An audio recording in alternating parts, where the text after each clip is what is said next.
Hello dear students, कैसे हैं आप सभी लोग? Hope so everyone is well. So today we are going to discuss about the equation of motion. ठीक, so already you know that equation of motion क्या होता है, 10th class में पढ़ चुके हो. बट वहाँ पर जो हम लोगों ने इक्वेशन ऑफ मोशन को डिराइव किया था वो with the help of graphical method से डिराइव किया था. Okay, so today we will also derive equation of motion with the help of graphical method, as well as we will derive equation of motion with the help of calculus method. ठीक है, तो priority हम लोगों की calculus method ही रहेगी. Equation of motion velocity और time graph से drive किया जा सकता है. ठीक है, तो वहां से ड्राइव करने के बजाय पहले हम लोग जो डिस्कस करने वाले हैं वो क्या करेंगे, कैलकुलस मेथड से बेटा डिस्कस करेंगे. तो कैलकुलस मेथड का क्या मतलब हो गया, with the help of integration और डिफरेंशिएशन. ठीक, तो सबसे पहले जो स्टार्ट करने वाले हैं, देखो कभी भी इक्वेशन ऑफ मोशन ड्राइव करना होगा तो सबसे पहले कहां से स्टार्ट करना है आपको, एक्सेलरेशन से. तो पहला इक्वेशन जो हम लोग फाइंड आउट करने जा रहे हैं वो है वेलोसिटी टाइम इक्वेशन. ओके, तो पहला इक्वेशन जो है बेटा वो क्या है, वेलोसिटी टाइम इक्वेशन. नथिंग, ठीक है, इसके बारे में डिस्कस बाद में करते हैं, फिलहाल ड्राइव कर लेते हैं. तो बेटा यहां पर अगर हम लोग बात करें वेलोसिटी टाइम इक्वेशन, तो वेलोसिटी टाइम इक्वेशन किस में आएगा, यानी कि वेलोसिटी आना चाहिए और क्या आना चाहिए, टाइम आना चाहिए. ठीक, तो दो चीजें आपको पता हो, वेलोसिटी और टाइम पता हो तो एक्सेलरेशन फाइंड आउट कर सकते हैं, या एक्सेलरेशन और टाइम पता हो तो वेलोसिटी फाइंड आउट कर सकते हैं, या एक्सेलरेशन और वेलोसिटी पता हो तो टाइम फाइंड आउट कर सकते हैं. तीन चीजें. तो हम लोग जानते हैं बेटा कि अगर आपको एक्सेलरेशन डिफाइन करना हो, तो acceleration can be define as the rate of change of velocity with respect to time. So acceleration can be defined as a is equal to delta v upon delta t. लेकिन मैंने क्या कहा था, ये पढ़ा जरूर है, अब भूल जाओ कि हम लोग इस वाले मेथड को भी यूज करेंगे. तो अब हम लोग क्या यूज करते हैं, किसी स्मॉल टाइम के लिए यूज करते हैं, इनफाइनाइटेसिमल स्मॉल टाइम के लिए. कहते हैं वेलोसिटी कॉन्टिन्यूसली चेंज हो रही है, तो वेलोसिटी बेटा जब कॉन्टिन्यूसली चेंज हो रही होती है, so acceleration can be define as delta T tend to 0 हो जाता है, and acceleration can be define as A is equal to D V upon D T. तो सबसे पहले कहा वेलोसिटी टाइम इक्वेशन, वेलोसिटी और टाइम दो टर्म है, वेलोसिटी और टाइम. ठीक, तो ये क्या किसको डिनोट कर रहा है, वेलोसिटी और टाइम का ग्राफ है. ठीक, वेलोसिटी वर्सेस टाइम का ग्राफ, उससे क्या निकल जाता है, एक्सेलरेशन. तो वेलोसिटी टाइम ग्राफ हम लोग ऑलरेडी डिस्कस कर चुके हैं, नहीं आपने पढ़ा है तो पहले जाकर वो पढ़कर आओ. ठीक, तो चलो स्टार्ट करते हैं बेटा वेलोसिटी टाइम इक्वेशन. तो मैंने कहा acceleration can be defined as the rate of change of velocity, तो a इज इक्वल टू हो गया D V upon D T. ठीक, तो मैंने कहा जो वैल्यू है बेटा D V is equal to क्या है, ए डी टी हो गया. तो यहां पर हम लोग को पता चला कि जो चेंज इन द वेलोसिटी है वो क्या किसके बराबर इक्वल है, product of acceleration and change in time. तो उसके प्रोडक्ट के इक्वल के बराबर हो गया यहां पर चेंज इन द वेलोसिटी. अब बात करते हैं बेटा चेंज इन द वेलोसिटी निकल गया, तो हम लोगों को इक्वेशन ऑफ मोशन, पहला इक्वेशन ऑफ मोशन क्या था, v is equal to you plus A T था. तो यहां पर आप देख सकते हैं कि जब चेंज इन वेलोसिटी की बात हो रही है, ये वाला टर्म देखो बेटा, चेंज इन वेलोसिटी की बात हो रही है, तो मान लीजिए आपने दौड़ना स्टार्ट किया कहीं पर. तो जब आपने दौड़ना स्टार्ट किया तो आपने कहा इनिशियली आपकी वेलोसिटी कुछ और थी, बाद में वेलोसिटी कुछ और हो गई. तो हमने कहा बेटा कोई ऑब्जेक्ट था, हमने उसको यहां से ऐसे फेंका. ठीक, हमने कहा यहां पर ऑब्जेक्ट का टाइम जब आपने उसको ऑब्जर्व किया, जब आपने उसको देखा, या इवन छोड़ दो नहीं तो कंफ्यूजन हो जाएगी, तो मैं कह दूं यहां पर बेटा ऑब्जेक्ट की वेलोसिटी कितनी थी, u. मैंने किसी ऑब्जेक्ट को u वेलोसिटी के साथ थ्रो कर दिया. यहां पर टाइम बेटा क्या है, 0 है. यहां पर आकर ऑब्जेक्ट की वेलोसिटी क्या हो गई, v हो गई. घट सकती है या बढ़ सकती है, दोनों केसेस हैं. तो बेटा यहां पर टाइम कितना हो गया, t हो गया. तो हमने कहा suppose any object has been thrown with initial velocity u at a time 0 reached at a final velocity v at a time t. तो बेटा यहां पर इनिशियल वेलोसिटी क्या हो गया, इनिशियल वेलोसिटी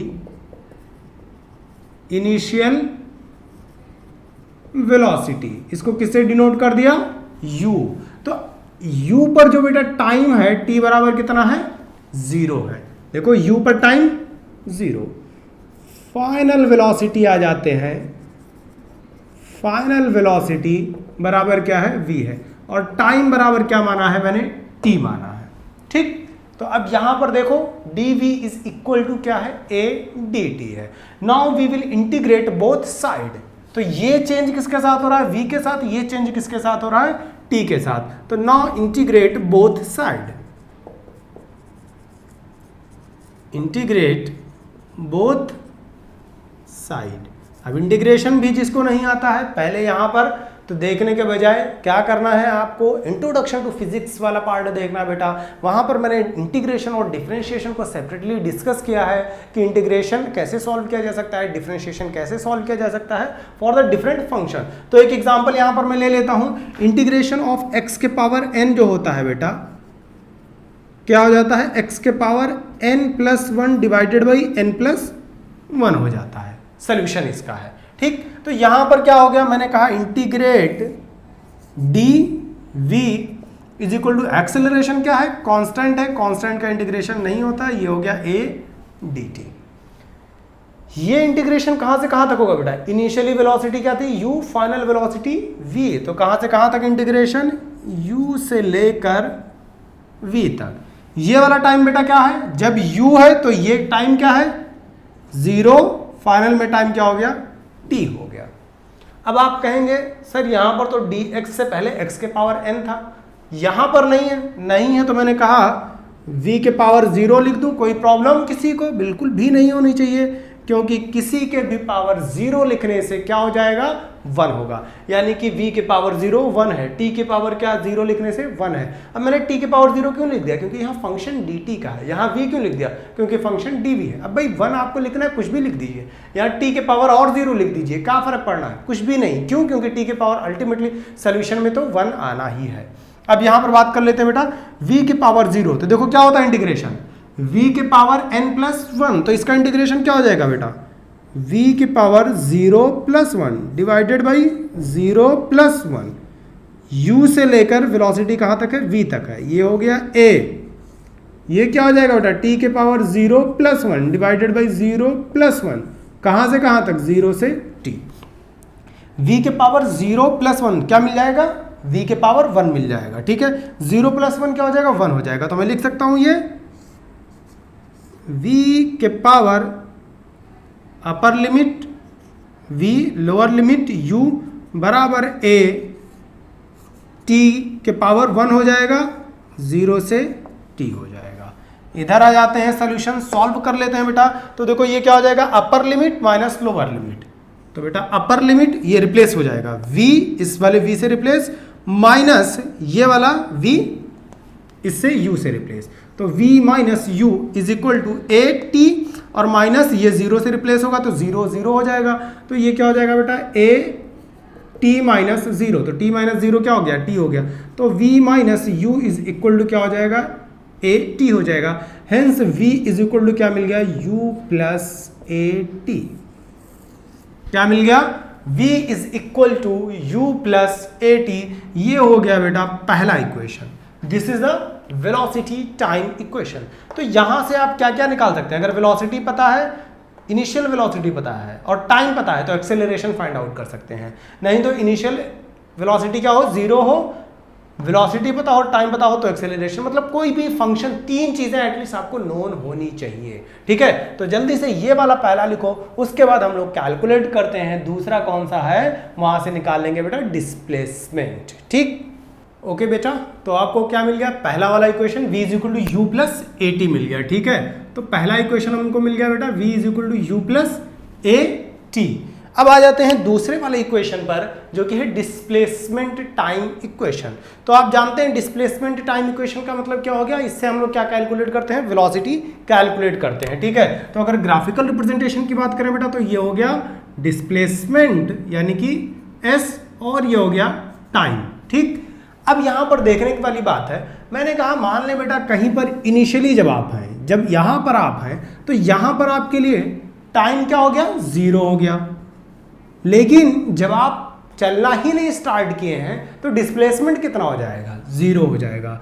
लेकिन वेलोसिटी वाले केस में ऐसा नहीं है, ज़रूरी नहीं है कि इनिशियल वेलोसिटी 0 हो, इनिशियल वेलोसिटी कुछ भी हो सकती है। यानी जब आपने ऑब्जेक्ट को जैसे ही थ्रो आउट किया, उस टाइम पे उसने कुछ वेलोसिटी गेन कर लिया, ठीक। तो यहाँ पर क्या हो गया बेटा, हमने कहा डिस्प्लेसमेंट 0 है, टाइम भी 0 है, ठीक। अब यहाँ से चलकर ऑब्जेक्ट आ गया यहाँ तक, तो यहाँ पर जब ऑब्जेक्ट पहुँचा तो यहाँ पर टाइम क्या हो गया, t हो गया, और यहाँ पर डिस्प्लेसमेंट क्या हो गया, s हो गया। तो अब यहाँ पर सबसे पहले डिस्प्लेसमेंट टाइम क्या डिनोट करता है, ds upon dt। ds upon dt क्या कहलाता है, वेलोसिटी कहलाता है बेटा। So velocity can be defined as the rate of change of displacement. Velocity can be defined as the rate of change of displacement. Velocity time equation में हम लोगों ने क्या किया था, वेलोसिटी को एक तरफ लिख लिया, अब यहाँ पर क्या डिस्प्लेसमेंट टाइम इक्वेशन, तो डिस्प्लेसमेंट को एक तरफ लिख लेंगे। Hence ds is equal to क्या मिल जाएगा बेटा, v dt मिल जाएगा। But from equation 1 v is equal to क्या है बेटा, u प्लस at है। v इज इक्वल टू क्या है, u प्लस at है। तो हमने कहा v is equal to u plus at है, देयरफॉर ds की वैल्यू क्या हो जाएगी बेटा, u प्लस at, और ये हो जाएगा dt। क्या हो जाएगा, v is equal to u plus at, और ये हो जाएगा dt। अब यहाँ पर क्या काम करते हैं बेटा, ds इज इक्वल टू, देखो मल्टीप्लाई कर लेते हैं, ब्रैकेट ओपन कर दिया, u dt plus at dt हो गया। इतना अभी तक तो हम लोगों को मिल गया। अब यहाँ पर बात करें, देखते हैं बेटा, यहाँ पर मैंने कहा जब डिस्प्लेसमेंट 0 तो टाइम क्या है, 0। जब डिस्प्लेसमेंट s है तो टाइम क्या है, t है। यानी हमने कंसीडर कर लिया कोई ऑब्जेक्ट है जो कि कांस्टेंट एक्सेलरेशन के साथ मूव कर रहा है किसी स्ट्रेट लाइन में, सो उसका इनिशियल डिस्प्लेसमेंट 0 था किसी टाइम 0 पर, और उसने डिस्प्लेसमेंट गेन कर लिया है t टाइम पर। तो यहाँ पर एक वर्ड में डिफाइन करता हूं मैं उसी सारी चीजों को, s इज इक्वल टू 0 बेटा, तो t is equal to 0, s is equal to क्या हो जाएगा, s, तो t इज इक्वल टू क्या हो जाएगा, t हो जाएगा। क्या करेंगे अब इसको, अर्लियर इक्वेशन में क्या किया था, इंटीग्रेट किया था। Now we will integrate this equation. फिर से क्या करेंगे बच्चा, इंटीग्रेट अबव इक्वेशन, ठीक। तो यहां पर जो टाइम वाला है टाइम के रेस्पेक्ट में इंटीग्रेशन, जो डिस्प्लेसमेंट वाला है डिस्प्लेसमेंट के रेस्पेक्ट में इक्वेशन। तो ये हो गया 0 से s डिस्प्लेसमेंट ds बराबर u क्या है, इनिशियल वेलोसिटी है, ठीक है। तो वेलोसिटी नहीं चेंज होगी, क्यों, क्योंकि वेरिएबल क्या है, टाइम। तो वेलोसिटी को बेटा बाहर लिख लो, 0 से t dt। यहां पर देखो एक्सेलरेशन है, टाइम है dt, तो ये वेरिएबल क्या है, dt, इसलिए टाइम अंदर आएगा, एक्सेलरेशन बाहर, प्लस a t dt हो जाएगा। ये क्या हो जाएगा, ये भी 0 से t हो जाएगा। थोड़ी देर पहले क्या बताया था, फिर से बता रहा हूं, x के पावर n dx बराबर क्या होता है, x के power n plus 1 divided by n plus 1। यहां पर क्या हो जाएगा बेटा, ds, यानी यहां मैं क्या लिख दूंगा, वही फिर से s के पावर 0, तो क्या हो जाएगा, अब मैं डायरेक्टली लिख रहा हूं, क्या हो जाएगा, s हो जाएगा, अपर लिमिट 0 से s इज इक्वल टू, ये वाला क्या हो जाएगा, देखो t हो जाएगा, पहले कर चुके हैं, तो u हो जाएगा, और ये हो गया t 0 से t, प्लस ये हो गया a। यहां पर क्या है बेटा, t के पावर अब 0 लिखने की जरूरत नहीं, क्योंकि ऑलरेडी t है, तो क्या हो जाएगा, t के पावर n प्लस 1, t के पावर n प्लस 1, यहाँ t के पावर कितना है, t के पावर 1 ही तो है, ठीक। तो t के power 1 plus 1 divided by 1 plus 1, 0 से t हो गया। ये अपर लिमिट बेटा क्या हो जाएगा, s हो जाएगा, u हो जाएगा, अपर लिमिट t माइनस 0, तो माइनस लिखने का कोई मतलब नहीं है, u t हो गया, प्लस a, ये क्या हो जाएगा बेटा, T square upon 2, upper limit, t की जगह t कैंसिल, माइनस t की जगह 0 आ जाएगा, तो 0 लिखने कोई फायदा नहीं है, तो क्या लिखा, टी स्क्वायर अपॉन 2। तो बेटा इक्वेशन क्या मिल गया, s is equal to U T plus half A T square. So this is the second equation of motion. With the help of this equation, if we know the acceleration and time, then we can calculate the displacement. अब यहां पर देखो बेटा, यहां पर क्या calculate कर सकते थे? वेलोसिटी कैलकुलेट कर सकते थे। यानी यहां इस वाले इक्वेशन से डिस्प्लेसमेंट आपके लिए कैलकुलेट करना इम्पॉसिबल था, लेकिन इस वाले इक्वेशन से क्या कर सकते हैं? डिस्प्लेसमेंट कैलकुलेट कर सकते हैं। लेकिन प्रॉब्लम क्या है कि इस वाले इक्वेशन से आप क्या नहीं कैलकुलेट कर सकते हैं? वेलोसिटी नहीं कैलकुलेट कर सकते हैं। ठीक, तो अगर टाइम पता है, एक्सेलरेशन पता है, तो इससे डिस्प्लेसमेंट, टाइम पता है और एक्सेलरेशन पता है तो इससे वेलोसिटी। ठीक, आ गई बात समझ? यहां पर देखो, यहां पर टाइम, एक्सेलरेशन, इनिशियल वेलोसिटी तो ऑब्वियसली नोन होगी क्योंकि आपने जो फेंका है वो है। तो एस इज इक्वल टू क्या हो गया बेटा? एस के लिए क्या पता है? यू, टी और ए, जबकि यहां पर यू, ए और टी पता था, बट उससे क्या निकाल रहे हैं? वेलोसिटी निकाल रहे हैं। तो ये हो गया बेटा सेकेंड इक्वेशन। ठीक है, अब बात करते हैं थर्ड इक्वेशन ऑफ मोशन का। ठीक है, तो थर्ड इक्वेशन ऑफ मोशन जो है वो किसको डिनोट करता है? वो एक्सेलरेशन, वहां से हम लोग फाइंड आउट करेंगे। बट यहां पर जो चीजें हैं, वहां पर प्रॉब्लम क्या है? वहां पर जो हमारे पास अभी मान लो क्या हो, सारी चीजें आपको पता हो, लेकिन आपने यहां से यहां तक का टाइम ही ना पता हो। क्या हो? टाइम ना पता हो, और आपसे कोई कहे चलो भैया मुझे डिस्प्लेसमेंट बताओ या वेलोसिटी बताओ, तब आप क्या करेंगे? तब तो ना तो ये इक्वेशन अप्लाई कर पाएंगे ना ये इक्वेशन अप्लाई कर पाएंगे। तो हम लोग क्या यूज करेंगे? इक्वेशन ऑफ मोशन का थर्ड वाला इक्वेशन। ठीक, तो ये लिखो जल्दी से, और वो वाला मैं फिर मिटा के लिख रहा हूं। ओके, तो मैंने क्या कहा? मैंने कहा कि अगर मान लो हम लोगों को क्या पता हो? टाइम ना पता हो। ठीक, टाइम ना पता हो तो वेलोसिटी या डिस्प्लेसमेंट निकालना है, तो कैसे निकाल सकते हैं? तो ये इक्वेशन मिल गया, पहला equation v is equal to you plus A T. दूसरा इक्वेशन क्या मिला बेटा? s is equal to U T plus half A T square. ठीक है, तो अब हमने कहा बेटा यहां पर भी टाइम पता होना चाहिए तभी वेलोसिटी निकाल सकते हो, यहां पर भी टाइम पता होना चाहिए तभी डिस्प्लेसमेंट निकाल सकते हैं। लेकिन हो सकता है आपको प्रॉब्लम जो दिया हो उसमें टाइम दिया ही ना हो, तो आपको वेलोसिटी या डिस्प्लेसमेंट निकालना है, तो कैसे निकालेंगे? So now we will use equation of motion का थर्ड पार्ट। ठीक, तो ये क्या कहना था? Velocity displacement equation. यहां पर क्या कहा बेटा मैंने कि मान लिया कोई ऑब्जेक्ट जो है जब टाइम ना दिया हुआ हो तो इनिशियल वेलोसिटी पर उसका डिस्प्लेसमेंट क्या हो गया हो? जीरो हो गया हो। क्या हो गया हो? इनिशियल वेलोसिटी पर उसका डिस्प्लेसमेंट जीरो हो गया हो। तो यहां पर कंसीडर कर लेते हैं कि जो उसका इनिशियल वेलोसिटी है वहां पर हमने कहा क्या हो गया हो? उसका डिस्प्लेसमेंट जीरो हो गया हो। तो ये हो गया वेलोसिटी और ये हो गया डिस्प्लेसमेंट। ये वेलोसिटी और ये डिस्प्लेसमेंट। हमने कहा इनिशियली वेलोसिटी कितनी थी बेटा? u थी। इनिशियली वेलोसिटी कितनी थी? u। डिस्प्लेसमेंट कितना हुआ? जीरो। फाइनल वेलोसिटी कितनी हो गई? v हो गई, और डिस्प्लेसमेंट कितना हो गया? जीरो हो गया, सॉरी s हो गया। तो v कॉमा s हो गया। इस इक्वेशन को सॉल्व करने का दो तरीका है। क्या काम करें आप? यहां से बेटा टाइम की वैल्यू निकालें। टाइम बराबर क्या हो जाएगा? v minus you divided by a हो जाएगा। उस टाइम को लाकर यहां पर पुट कर दो तो तुमको क्या मिल जाएगा? इक्वेशन मिल जाएगा, सोल्यूशन मिल जाएगा। दूसरा तरीका जो है वो मैं इंटीग्रेशन के हेल्प से जाऊंगा। तो मैंने कहा बेटा कि velocity can be define as v is equal to D S upon D T. ठीक है, तो डी टी की जगह मैं क्या लिख सकता हूं? D T is equal to क्या हो जाएगा? डी एस अपॉन v हो जाएगा। ये हो जाएगा, dt इधर आ गया, डी एस अपॉन वी हो गया। इसके अलावा मैंने कहा acceleration can be define as D V upon D T. तो बेटा ये क्या हो जाएगा? D V upon A. यहां पर देखो D T is equal to क्या हो जाएगा? डी वी अपॉन ए हो जाएगा। होप सो किसी को कोई दिक्कत नहीं होगी इसमें। तो बेटा ये डी टी यहां ले आया और ये इसको इधर ले आया, तो D T is equal to क्या हो जाएगा? D V upon A. Now look these two equations. D T बराबर डी एस अपॉन वी है, डी टी बराबर डी वी अपॉन ए है। तो इक्वेट कर लेते हैं बेटा इस इक्वेशन ए को और इस इक्वेशन बी को, क्योंकि भाई टाइम ही तो है। टाइम को हम क्या मान रहे हैं? डी टी जब है सेम टाइम पीरियड है तो इक्वेट कर सकते हैं। तो इक्वेटिंग इक्वेशन 1 एंड 2 क्या मिल जाएगा बेटा? डी एस अपॉन वी बराबर D V upon A. Cross multiply कर लें तो ये क्या हो गया? ए डी एस बराबर वी डी वी हो गया। बस समझ लो यहां से आगे आपको सोल्यूशन मिल गया। तो इंटीग्रेट कर देंगे बेटा, इंटीग्रेट किया हमने, इंटीग्रेट बोथ साइड। तो ये कहां से कहां तक इंटीग्रेशन होगा, 0 से s तक।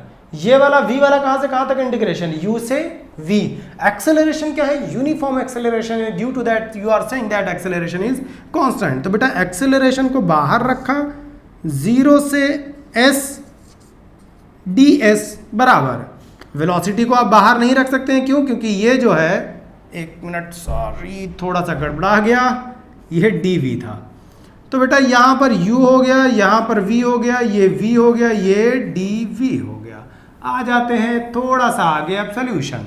इसका सोल्यूशन क्या हो जाएगा बताने की जरूरत नहीं, अभी पहले ही कर चुके हैं। तो ये क्या हो जाएगा, 0 से s ds, यहाँ s के पावर 0, अल्टीमेटली आके आ गया as आ गया। तो पहले वाले का सोल्यूशन as बराबर v के पावर कितना है बेटा, 1 है, तो v के पावर 1 + 1 डिवाइडेड बाई 1 + 1 कितना हो जाएगा, v स्क्वायर हो जाएगा। तो ये हो गया इंटीग्रेशन इसका v स्क्वायर। लिमिट कहाँ से है, u से v तक है, और डिवाइडेड बाई 2, तो ये हो गया 2। ठीक है, इंटीग्रेशन ऑफ v के पावर 1 dv बराबर क्या हो जाएगा, v के पावर 1 + 1 डिवाइडेड बाई 1 + 1 क्या हो गया, v स्क्वायर अपॉन 2 हो गया।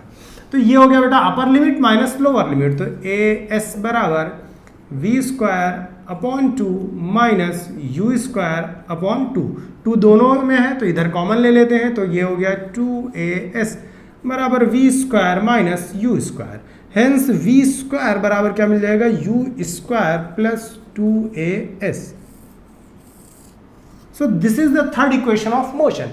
देखो यहां पर बेटा वेलोसिटी निकालना हो या यहां पर डिस्प्लेसमेंट निकालना हो तो आपको टाइम की जरूरत नहीं है। तो ये वाला इक्वेशन या ये वाला जो ग्राफ डिनोट कर रहा है velocity displacement graph, that is denoting that you do not need time. ठीक, तो ये वाला equation third equation of motion कहलाया। तो ये इक्वेशन ऑफ मोशन जल्दी से ये लिखो और मैं इसको मिटा रहा हूं। फिर हम लोग इक्वेशन ऑफ मोशन बात करेंगे किसके फॉर्म में, ग्रेविटी के फॉर्म में। ठीक, तो लिख लो जल्दी से, लिख लिया होगा, मिटा रहा हूं।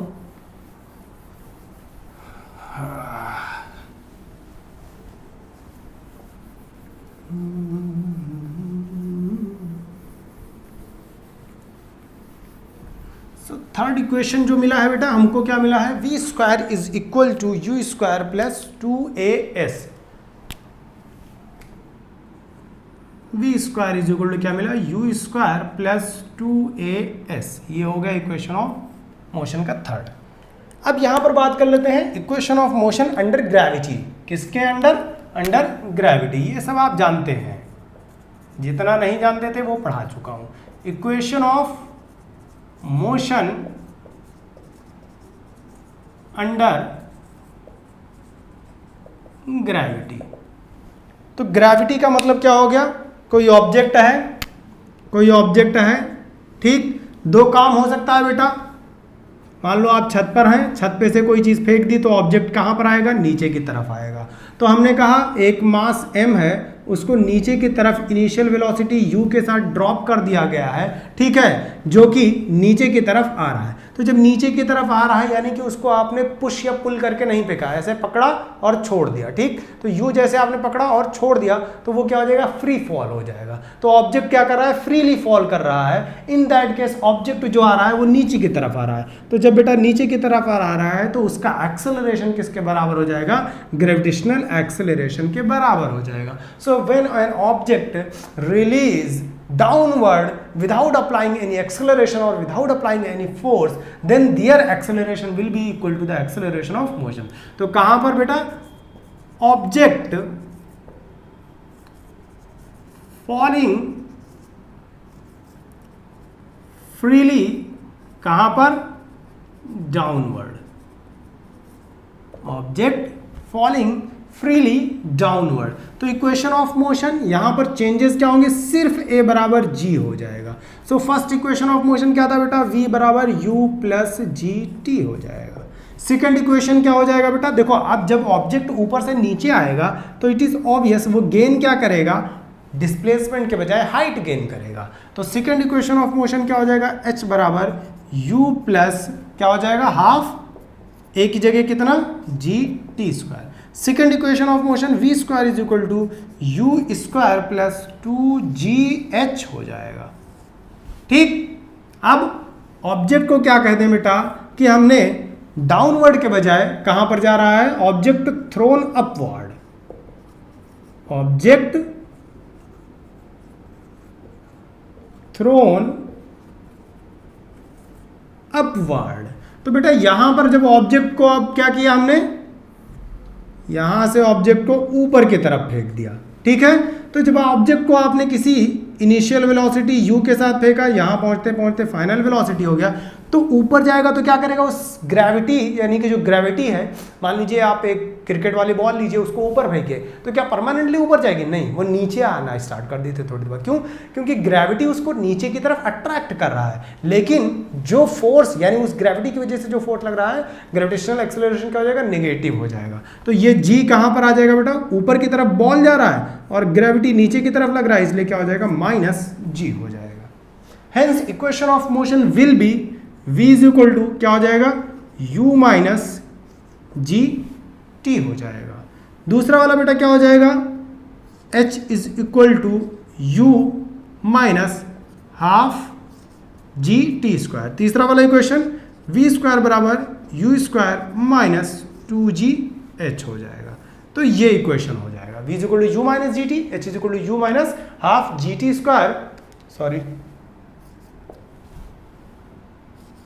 ut minus half G T square, और तीसरा equation v square is equal to क्या हो जाएगा, u स्क्वायर माइनस 2gh हो जाएगा। तो ये तीनों इक्वेशन हम लोगों को डिफरेंट डिफरेंट कंडीशन में मिल गए। बट अब एक और केस हो सकता है, क्या काम करें हम उस केस में कि मान लें कि वो ऑब्जेक्ट जो है वो इंक्लाइंड प्लेन से आ रहा है, मतलब अभी ये सरफेस है ऐसे, ठीक ऐसे सरफेस है, हमने कहा ये ऑब्जेक्ट इस तरह से है, तो देखो यहाँ से मैंने रिलीज किया तो ऐसे नीचे चला आएगा, जबकि यहां पर जब ऑब्जेक्ट होगा तो क्या ये आएगा नीचे, नहीं आएगा, लेकिन मैंने उसको इंक्लाइंड प्लेन पर रख दिया तो ऑब्जेक्ट किसी वेलोसिटी के साथ नीचे चला आया। ठीक, तो आप क्या करें, ऑब्जेक्ट को हम किसी इंक्लाइंड प्लेन पर रख देते हैं, उस केस में वेलोसिटी क्या हो जाएगी देखते हैं। तो ये लिखो, फिर हम लोग,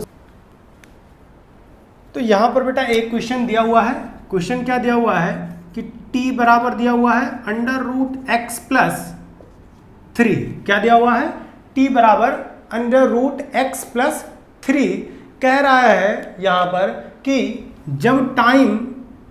जब वेलोसिटी 0 होगा, when velocity is 0 then displacement की वैल्यू क्या होगी। ठीक, ये तो मैं डायरेक्ट लिख रहा हूं, ऑब्जेक्ट क्वेश्चन, सॉरी वहां पर आपके लिए क्वेश्चन जो दिया हुआ है, वहां पर क्वेश्चन ये दिया हुआ है कि an object is moving with velocity v at a time t, the equation is given by t is equal to √x plus 3, when the object reach to a velocity 0 or the object of the velocity is 0, then what will be the displacement of the object। तो बेटा velocity जब 0 होगी तो displacement की value क्या होगी। तो पहले चीज तो यहाँ पर क्या दिया हुआ है, t दिया हुआ है और √x दिया हुआ है, वेलोसिटी कैसे फाइंड आउट करें। तो हमने कहा भैया वेलोसिटी पहले तो देखा जाएगा, पहले तो हम लिख लें डिस्प्लेसमेंट। डिस्प्लेसमेंट क्या होता है, √x, √x बराबर क्या हो जाएगा, t माइनस 3 हो जाएगा। रूट में है तो हमने कहा स्क्वायर रूट ले लेते हैं, तो ये क्या हो जाएगा, x हो जाएगा। इसका स्क्वायर रूट क्या हो जाएगा बेटा, t माइनस 3 का होल स्क्वायर। देयरफॉर x बराबर क्या हो जाएगा, t स्क्वायर माइनस 2ab यानी कि -6t और प्लस b स्क्वायर, ये हो गया। तो बेटा यहां पर हमको क्या मिल गया, डिस्प्लेसमेंट की वैल्यू मिल गई, और displacement is t square minus 6t plus 9, ये मिल गया। लेकिन प्रॉब्लम क्या है बेटा, x इज इक्वल टू मिल तो गया t square minus 6t plus 9, ये मिल गया हमको, लेकिन t की वैल्यू ही नहीं पता है। क्या नहीं पता है, t की वैल्यू नहीं पता है। तो हमने कहा चलो ठीक है, t की वैल्यू भी निकाल लेते हैं, डिफ्रेंशिएट कर देते हैं बेटा dx अपॉन dt। अब जानते हैं आप x के पावर n का differentiation d by D x of x के पावर n क्या होता है, n x के पावर n माइनस 1। देयरफॉर बेटा इसका डिफ्रेंशिएशन कितना हो जाएगा, n यानी कि 2 t की power 2 minus 1 minus 6 into 1 t की पावर 1 माइनस 1 और plus differentiation of any constant is 0, तो ये क्या हो गया 0।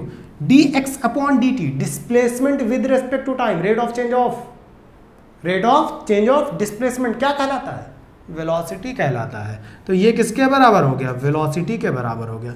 हेंस v बराबर ये क्या हो गया बेटा? देखो v बराबर क्या हो जाएगा? 2t के पावर 2 - 1 तो कितना बचा? t बचा।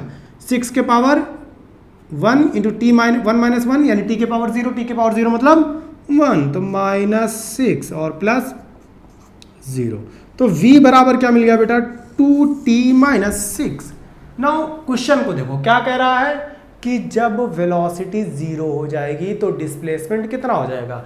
यहां पर तुमने ऑब्जेक्ट को लिया, ऑब्जेक्ट को फेंका, यहां से यहां तक ऑब्जेक्ट गया और यहां गिर गया, तो बेटा यहां से यहां तक डिस्प्लेसमेंट हुआ, तो ये क्या हो गया? डिस्प्लेसमेंट हो गया।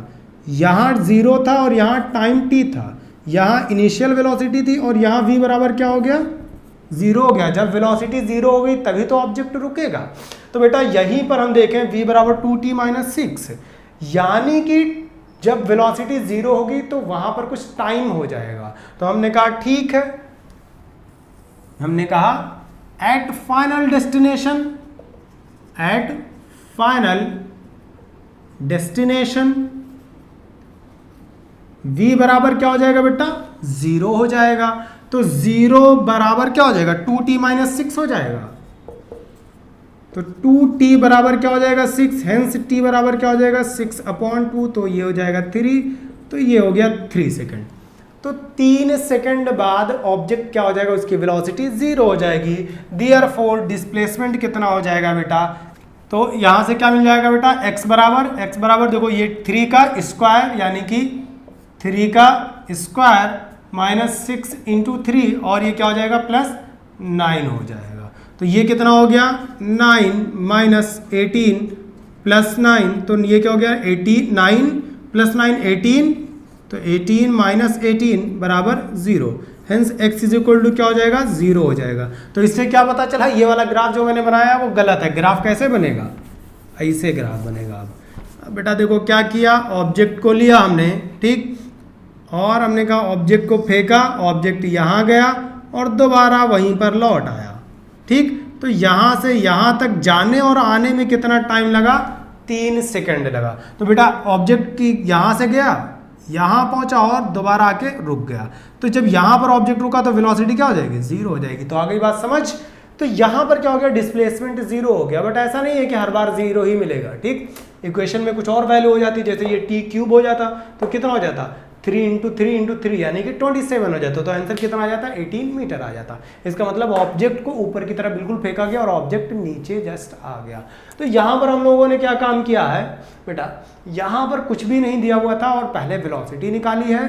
वेलोसिटी को क्वेश्चन के अकॉर्डिंग 0 किया है और वहाँ से टाइम निकाल लिया और टाइम को क्या किया? डिस्प्लेसमेंट में पुट कर दिया है, ठीक है।